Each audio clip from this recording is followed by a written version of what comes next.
Freemasonry. Is it Jewish? Well, one thing is for sure, it is controlled, I believe, behind the scenes by high-level Jewish interests. I've noticed that the prominence and the predominance of the Jewish six-pointed star, the Star of David that you see on the flag of Israel, it seems to be everywhere in Masonic lodges, and there's a reason for that. Here's an article from the CDL report some years ago. It said, Freemasonry is Jewish, say the Jews. Now, Rabbi Isaac Wise, way back in 1855, had this to say. He stated, Freemasonry is a Jewish establishment whose history, grades, official appointments, passwords, and explanations are Jewish from beginning to end. In the Jewish Tribune newspaper, way back in 1927 in the United States, we read, Freemasonry is based on Judaism. Eliminate the teachings of Judaism from the Masonic ritual, and what is left? And it shows very clearly, for example, that most of the names have a Jewish influence. There is the Knight of the Brazen Serpent, the Prince of the Tabernacle, Chief of the Tabernacle. There's the Prince of Jerusalem. I mean, how more direct can you be? And there's a number of others to boot. The Knight Kadosh, number 30, the 30th degree, is also Masonic. These Illuminati Jews have now founded the Mystery Babylon system. The same men, the same system. They were responsible for the French Revolution and the Order of the Illuminati in its founding. Now they control the United States behind the scenes. I believe there has been basically a coup d'etat in America. They control Russia, and they control almost every nation on earth. Here's from the Austin American Statesman. Talks about George W. Bush going over to Israel. And where is he? At the Wailing Wall on the Temple Mount. And what is on his head? The Jewish yarmulke. Did you know he's a member of the Skull and Bones Society? And the Skull and Bones Society, when they're initiated at Yale University, they declare themselves to be Jews. And they say, we oppose all the Gentiles. Look at some of these pictures of powerful American senators, presidents, and so forth, meeting with the head of the Lubavitcher cult of Judaism. Of course, the founder of communism was Karl Marx, a Jew, also a high priest of the Church of Satan. Hey, in Soviet Russia, it was the Jews that founded, the Illuministic Jews, who founded Soviet communism. Don't think they were just communists. They weren't even Russians. Most of them, they were Jews, and some of them were from the United States. The Jewish Illuminati, who were underground but had billions of wealth, now are the masters of the Russian Empire. You know, I was doing some deeper research and something hit me. Marshal Philippe Pétain, remember him? Leader of Vichy France, tried for treason. He didn't support the ideals of the French Revolution. Not liberty, not equality, not fraternity. No, he believed society needed a strong central authority, obedience over freedom, order over sovereignty. And I couldn't help but see the parallel with what's happening today. The idea of the New World Order, maybe you've heard of it. George H.W. Bush actually introduced it to America in a speech. Most people didn't realize it at the time, but it was the antithesis of the Declaration of Independence. 1776 said, we the people are in charge. The New World Order says elite institutions decide what's best. Bush dressed it up, said it would make the world safer. But it's the same mindset as Pétain.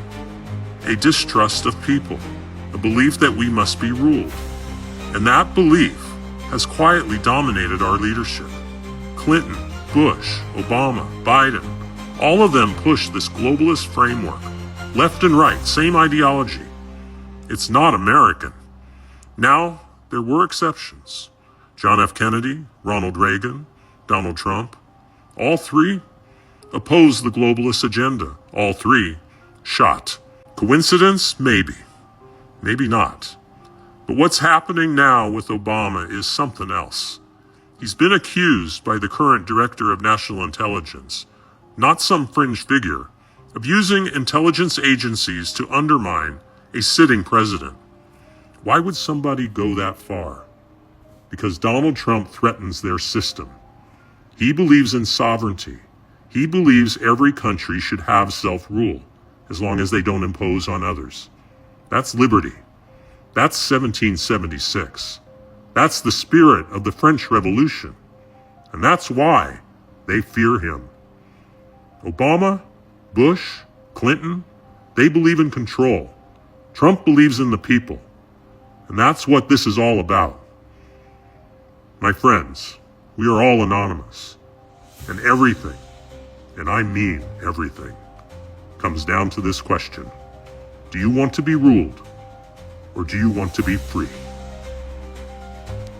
Create a new world order. We've got to give them a stake in creating the kind of world order that I think all of us would like to see. We needed a new world order.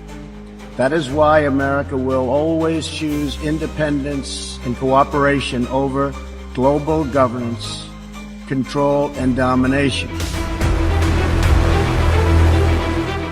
Okay, you guys remember how I showed you the maps that were here on Earth before 1958, before the governments took them out? And I'm going to show you the Encyclopedia Britannicas in the public libraries before 1958. Here's volume 2 out of the alphabet A. And we're going to flip to the Antarctica, and this is from 1958, as you can see. Now, we're going to flip to the Antarctica and see what the Encyclopedia Britannica from 1958, before the Antarctic Treaty, says is there. Now, you won't find this in the new encyclopedias because the government's banned them. But what I want you to notice right here is, notice how it says the flights proved inland areas to be featureless in character, with a dome 13,000 feet high at about latitude. Close look at that. Now I'm going to zoom it in for you. When they returned to New Zealand, these flights proved the inland areas to be featureless in character, with a dome 13,000 feet high. Earth map would look like. Now, this is what latitude 80 degrees south would look like on a flat Earth map. As you can see, the dome comes down closer to you over the wall, which will be about 13,000 feet. Now, if you go back out into this at about latitude 80 degrees south, longitude 90 degrees east.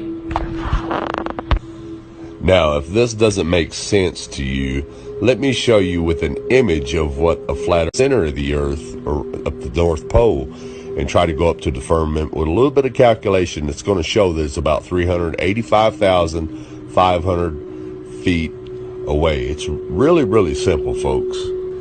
Now, if you're not with the ice wall around it and a firmament, a dome, and why does the encyclopedia tell you that there's a dome there, and it gives you the exact height at a certain latitude and longitude? Well, the reason is because in 1958, that's when, with any of this at all, and you're just now new to all this, you can say, well, this guy is crazy. He doesn't know what he's talking about. But what you got to ask yourself is, why do all the maps before 1958 show a flat Earth? All governments and all nations of the world signed the UN treaty to ban all civilians from going to the Antarctica. And NASA came in and erased everything, just like they're erasing everything today. So again, ask yourself, if all this existed before 1958, why doesn't it exist now? How come it all of a sudden was erased and just disappeared out of your history books, out of your encyclopedia?